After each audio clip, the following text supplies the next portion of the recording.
श्रुति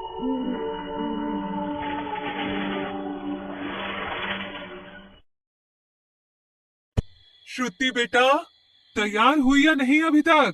लड़के वाले आते ही होंगे। बस हो गई माँ।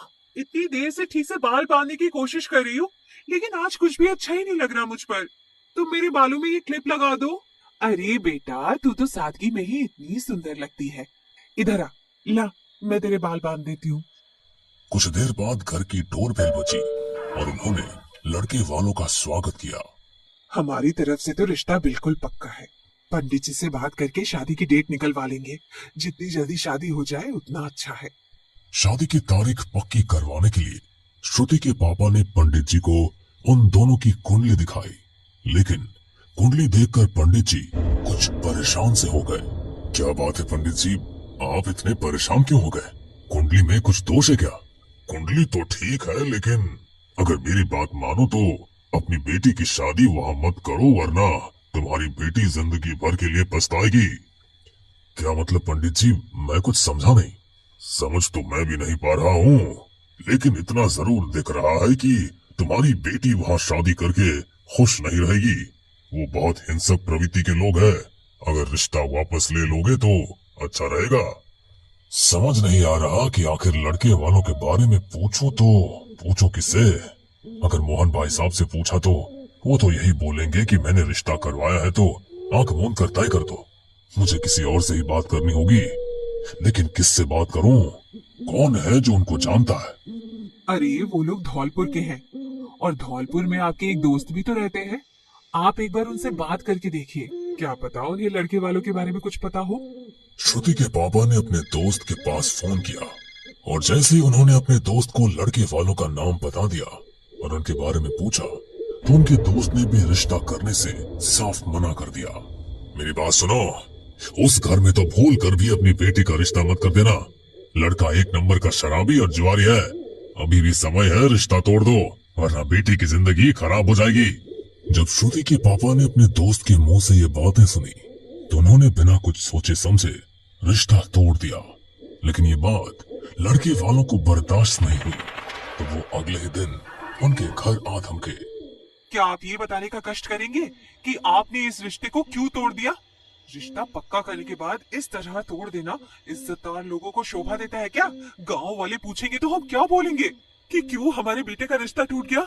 देखिए बहन जी, रिश्ता करने से पहले हमारे सामने आपकी कोई खोल नहीं हुई थी, लेकिन अब हो चुकी है और हमें पता चल चुका है कि आपका बेटा एक नंबर का शराबी और जुआरी है। इसलिए ऐसे लड़के के साथ हम अपनी बेटी की शादी नहीं कर सकते। क्या तू मेरे बेटे के साथ अपनी बेटी की शादी नहीं करेगा? एक आखिरी मौका दे रही हूँ तुझे, या तो तू इस रिश्ते को कबूल कर ले, वरना ऐसा हाल कर दूंगी कि अगर तेरी बेटी ने मेरे बेटे से शादी नहीं की तो वो किसी और से शादी करने लायक भी नहीं रहेगी। ये तो हद ही हो गई। अगर हम आपको कुछ कह नहीं रहे हैं तो इसका मतलब ये नहीं है कि आप कुछ भी बोलती जाओगी। अभी के अभी निकल जाइए आप हमारे घर से, और आज के बाद फिर कभी भी यहाँ पर दिखाई मत देना। लड़के की माँ को ये बात बर्दाश्त नहीं हुई और उन्होंने लड़की पर हाथ उठा दिया। ये सब देखकर श्रुति के मम्मी पापा भी आग बबूले हो उठे और उन्होंने धक्के मारकर उन लोगों को घर से बाहर निकाल दिया। लेकिन वहां से जाते जाते लड़के की माँ ने कहा, इस बेइज्जती को तो हम कभी नहीं भूलेंगे। ये बात अच्छी तरह कान खोलकर सुन लो। तेरी बेटी की शादी अगर मेरे बेटे से नहीं हुई तो अब और किसी से नहीं होगी। बहुत घमंड है ना तुम्हें अपनी बेटी की सुंदरता पर। देखना तुम्हारी बेटी का अब क्या हाल होगा। बहुत लड़ाई झगड़े के बाद गांव वालों ने उन लोगों को धक्के मारकर वहां से निकाल दिया। लेकिन उस दिन के बाद श्रुति की तबीयत अचानक खराब रहने लगी। वो पहले जितनी सुंदर थी, उसकी सुंदरता दिन पर दिन ढलती गई। वो पूरे दिन अकेली अपने अंधेरे कमरे में बैठी रहती, दिन दिन भर कुछ खाती नहीं। उसका शरीर तो मानो सूख कर बिल्कुल कांटा हो गया था। उसकी हालत देख देख कर घर वालों को उसकी चिंता होने लगी। पता नहीं हमारी बच्ची को किसकी नजर लग गई।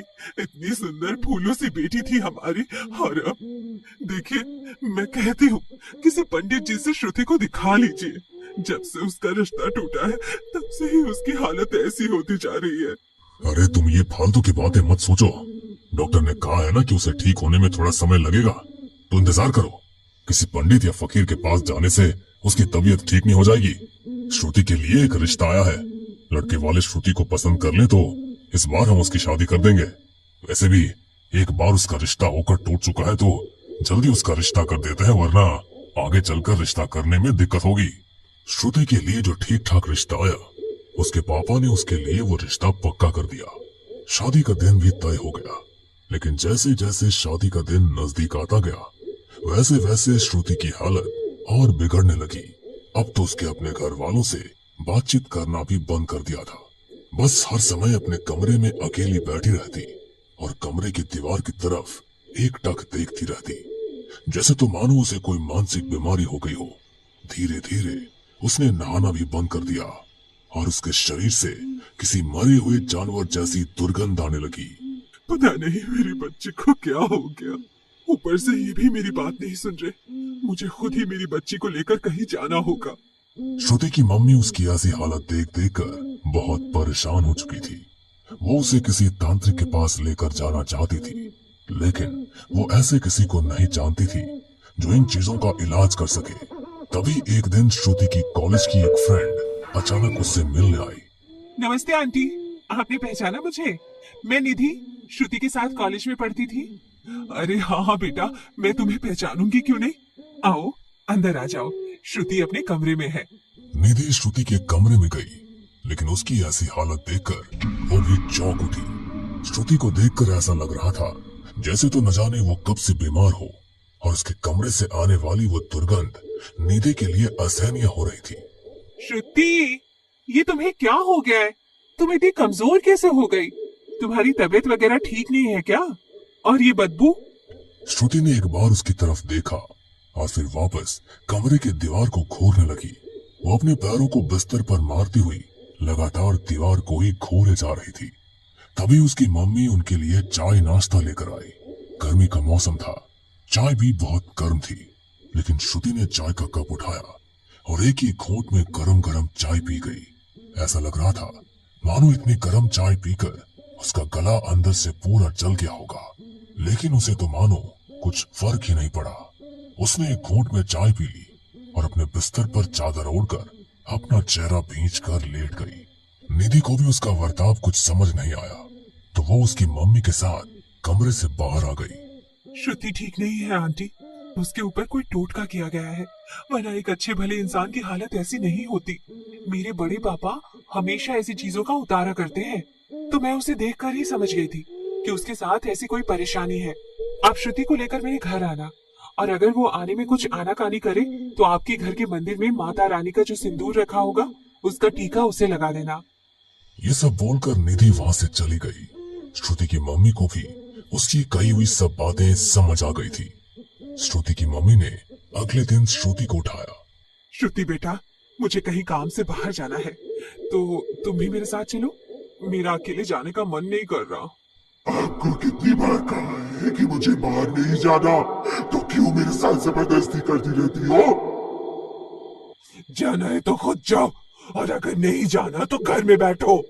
श्रुति की बात सुनकर उसकी मम्मी समझ गई कि कोई तो है जो श्रुति को घर से बाहर नहीं जाने देना चाहता। इसलिए निधि ने जैसा बताया था, श्रुति की मम्मी ने घर के मंदिर में रखा माता रानी के चरणों का सिंदूर श्रुति के माथे पर लगा दिया, तो श्रुति का शरीर ढीला पड़ गया। वो देर न करते हुए श्रुति को उसकी फ्रेंड निधि के घर लेकर चली गई। निधि के बड़े पापा ने पहले से ही वह पूजा की तैयारी करके रखी थी। उन्होंने श्रुति के आते ही उसके ऊपर गंगा जल छिड़क दिया और उसे अपने पास बैठा लिया। बहुत भयानक टोटका किया है तुम्हारी बेटी के ऊपर। ऐसा टोटका कि ये दिन पर दिन बदसूरत हो जाए और किसी बीमारी से मर जाए। अच्छा हुआ जो समय पर आप इसे यहाँ लेकर आ गई, वरना अगर 1 महीना और बीत जाता तो तुम्हारी बेटी को बचाना असंभव हो जाता। लेकिन आखिर मेरी बेटी के साथ ये सब किया किसने और क्यों? मेरी बेटी से भला किसी की क्या दुश्मनी है? वो सब मैं तुम्हें बाद में बताऊंगा, पहले इसका निवारण करना ज्यादा जरूरी है। निधि के बड़े पापा ने अपने हाथ में एक नींबू लिया और उसके अंदर 2 लौंग लगा दी, लेकिन जैसे ही वो लौंग नींबू के अंदर गई, वैसे ही श्रुति बहुत जोर से चिल्लाई, जैसे तो उसके शरीर पर कोई चाकू से वार कर रहा हो। छोड़ो मुझे बहुत दर्द हो रहा है। ये क्या क्या कर रहे हो तुम लोग मेरे साथ? बेटा बेटा क्या हो गया तुझे? ये क्या हो रहा है इसे? आगे मत बढ़ना। थोड़ी देर बाद तुम्हारी बेटी ठीक हो जाएगी, लेकिन अभी इसके पास मत आना। निधि के बड़े पापा ने उस नींबू को बुरी तरह निचोड़कर आग में डाल दिया और श्रुति वैसे ही चिल्लाने लगी जैसे उसका शरीर आग में जल रहा हो। निधि के बड़े पापा ने श्रुति के सर पर एक भभूति लगाई तो श्रुति को वहीं पर भयानक उल्टी होने लगी, लेकिन उसकी उल्टी के अंदर कुछ काली राख से निकली और कुछ लौंग के दाने। निधि और श्रुति की मम्मी भी ये देखकर हैरान थे। श्रुति बहुत देर तक वहां उल्टियां करती रही और बेहोश होकर गिर पड़ी। निधि के बड़े पापा ने श्रुति के ऊपर गंगा जल छिड़का। श्रुति होश में आई तो उन्होंने उसे मंत्रों से पढ़ा हुआ पानी पीने के लिए दिया। उसने जैसे ही वो पानी पिया तो एक अजीब सा काला साया उसके शरीर से निकलकर वहां से दर्द से चीखता हुआ उनके घर के दरवाजे से बाहर की तरफ निकल गया।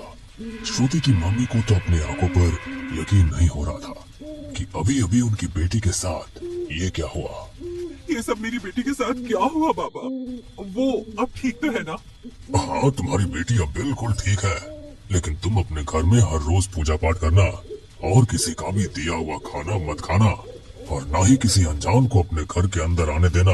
अपनी बेटी के लिए 1 साल तक घर में हर महीने हवन करवाना, तो तुम्हारी बेटी के ऊपर फिर कभी कोई खतरा नहीं आएगा।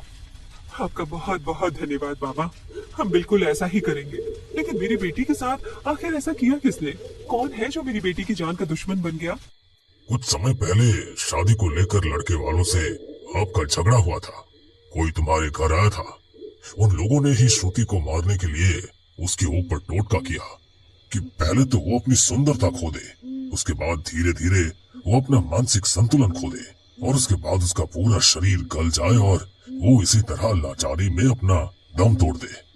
उन्होंने ही तुम्हारी घर की दहलीज पर तुम्हारी बेटी के लिए टोटका करके काट दिया था।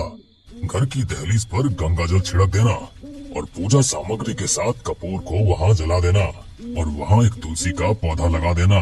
तुलसी माँ तुम्हारे घर की रक्षा करेंगी। ये सब सुनकर श्रुति की मम्मी के पैरों के तले से जमीन खिसक गई। वो श्रुति को लेकर घर आई और जब उन्होंने सारी बात श्रुति के पापा को बताई तो सब कुछ जानकर उनकी आंखों में भी आंसू आ गए। निधि के बड़े पापा के बताए अनुसार उन्होंने घर की दहलीज पर गंगा जल छिड़ककर पूजा सामग्री के साथ कपूर को जला दिया और वहां पर तुलसी माँ की स्थापना की और तुलसी माँ के रक्षण से उनके घर के भीतर फिर कभी किसी नकारात्मक ऊर्जा ने प्रवेश नहीं किया। घर में 1 साल तक हवन होते रहे। भगवान की कृपा से आज श्रुति बिल्कुल ठीक है और उसका एक हंसता खेलता परिवार भी है। ये कोई कहानी नहीं बल्कि एक सच्ची घटना है कि किस तरह लोग इस हद तक भी गिर सकते हैं। इसलिए हमेशा सावधान रहो और कभी भी आपके साथ ऐसा कुछ हो तो जल्द से जल्द उसका निवारण करवा लो, क्योंकि कभी कभी इंसान इन चीजों को समझने में बहुत देरी कर देता है और इसी कारण कभी कभी वो अपना सब कुछ खो बैठता है।